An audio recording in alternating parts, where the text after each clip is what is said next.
Paşinyan Zəngəzurla bağlı bunu istədi, Əliyev güzəştə getmədi. İrəvanda adının nə qoyulmasından asılı olmayaraq, Ermənistan Baş naziri Nikol Paşinyanın razılaşdığı layihə Azərbaycan prezidenti İlham Əliyevin tələb etdiyi Zəngəzur dəhlizidir. Telegraf xəbər verir ki, bu barədə Past qəzeti məlumat yayıb.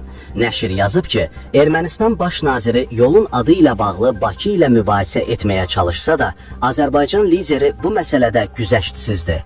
Həmçinin mənbə qeyd edib ki, Nikol Paşinyan yol üzərində Bakının tələb etdiyi nəzarət üsulları ilə razılaşır, Baş nazir Bakının Azərbaycan vətəndaşlarının Naxçıvana və əks istiqamətə gedərkən Ermənistan sərhədçiləri ilə qarşılaşmamaları tələbini yerinə yetirmək üçün yollar axtarır və hətta həmin hissənin ekstraterritorial statusda olmasına hazırdır. Onun Əliyevdən xahiş etdiyi yeganə şey Zəngəzur dəhlizi ifadəsini işlətməyi dayandırmaqdır, amma Azərbaycan lideri bu məsələdə güzəştsizdir. İlham Əliyevin Türk Dövlətləri Təşkilatının Qəbələdə keçirilən sammitində verdiyi mesajlar da bunu göstərir. Məqalədə bildirilib ki, Nikol Paşinyan İlham Əliyevdən marşrutun Trump yolu və ya TRIP adlandırılmasını xahiş edir. Amma indiyədək istədiyi cavabı ala bilməyib.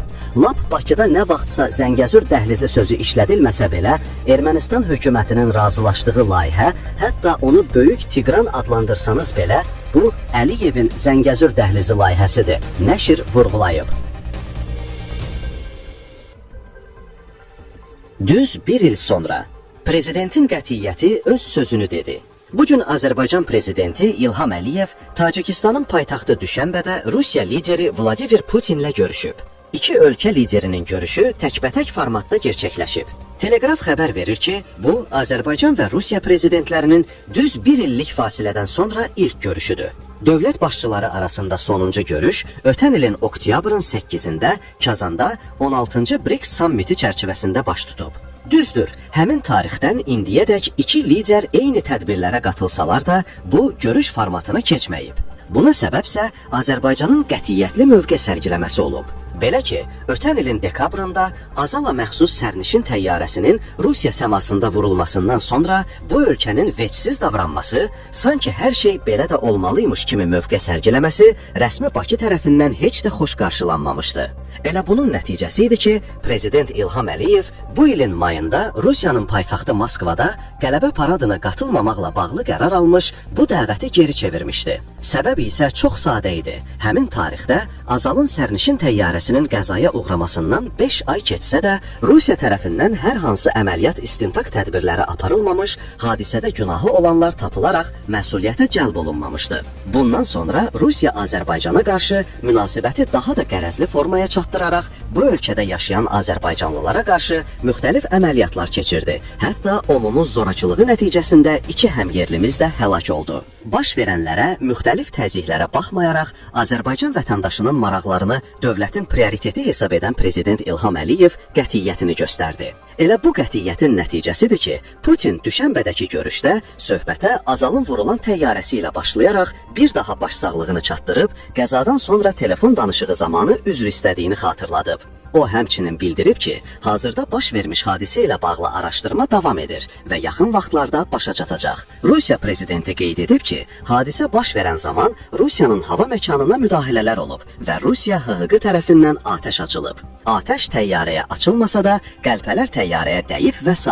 Ən önəmlisi isə o, bu cür faciəvi hallarda təzminat ödənilməsinə dair tələb olunan hər şeyi edəcəyini bildirib. Azərbaycan Rusiyanın məsuliyyəti öz üzərinə götürməsini reallaşdırdı və bir daha sübut edildi ki, Azərbaycan dövlətinin maraq və mənafeləri Prezident İlham Əliyev üçün hər şeydən ümdə və üstündür. Eləcə də Azərbaycan vətəndaşlarının təhlükəsizliyi, sağlamlığı və haqlarına zərrə qədər xələl gətirilərsə, məhz onun qətiyyəti ilə üz-üzə qalınacaq. İlham Əliyev ilk günlərdən Rusiya tərəfinə hansı tələbləri irəli sürmüşdüsə, sonadək o mövqeyi müdafiə etdi və nəhayət istədiklərimiz oldu. Rusiya rəsmən bəyan etdi ki, kompensasiya ödəniləcək və günahkarlar cəzalandırılacaq. Biz də bunu istəyirdik, biz də bunu deyirdik.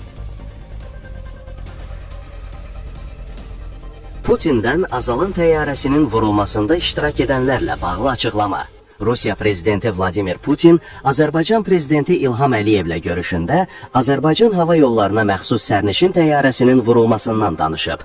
Telegraf xəbər verir ki, TASS Rusiya liderinin açıqlamalarından əsas məqamları toplayıb. Vladimir Putinin açıqlamalarından Azalın təyyarəsinin qəzaya uğramasının səbəbləri hadisənin hərtərəfli təhlilindən sonra bəlli olub. Rusiyanın hava hücumundan müdafiə sistemi tərəfindən atılan 2 raket Azalın təyyarəsinə birbaşa dəyməyib, bir neçə metr aralıqda partlayıb. Putin təyyarə qəzasını digər məsələlərlə yanaşı Ukraynaya məxsus pilotsuz təyyarənin səmada olması ilə əlaqələndirib. O, faciə baş verən gün Rusiyanın sərhəddi keçən 3 Ukrayna pilotsuz təyyarəsini izlədiyini deyib. Təyyarəyə hava hücumundan müdafiə raketinin döyüş başlıqları yox, çox güman ki, qəlpələri dəyib. Təyyarənin ekipajından Maxaşqalaya eniş tələb olunub, amma onlar öz hava limanına getməyə qərar veriblər. Putin bəyan edib ki, obyektiv qiymətləndirmə aparılmalı və təyyarə qəzasının əsl səbəbləri açıqlanmalıdır. Onun sözlərinə görə, bu işə nəhayət son qoymaq üçün vaxt lazımdır. Putin bildirib ki, Rusiya təzminat ödəmək üçün lazım olan hər şeyi edəcək. O qeyd edib ki, Rusiya istintaqa hər cür köməklik göstərir. Rusiya Federasiyası faciə ilə bağlı bütün məmurların hərəkətlərinə hüquqi qiymət verəcək. Putin Rusiya səmasında baş verən faciəyə görə üzr istədiyini xatırladıb.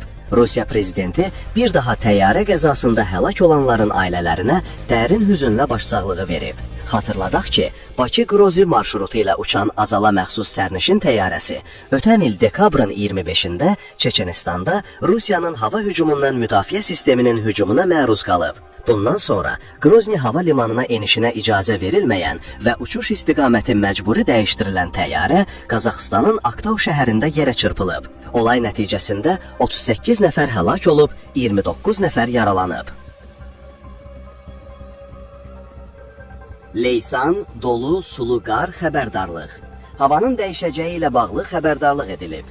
Milli Hidrometeorologiya Xidmətindən Bakopost.az-a verilən məlumata görə, oktyabrın 10-u günün birinci yarısında Azərbaycanın bəzi dağlıq və dağətəyi rayonlarında arabir yağış yağacağı, şimşək çaxacağı gözlənilir. Ayrı-ayrı yerlərdə yağışın qısa müddətli leysan xarakterli olacağı, dolu düşəcəyi, yüksək dağlıq ərazilərdə sulu qara keçəcəyi ehtimal olunur.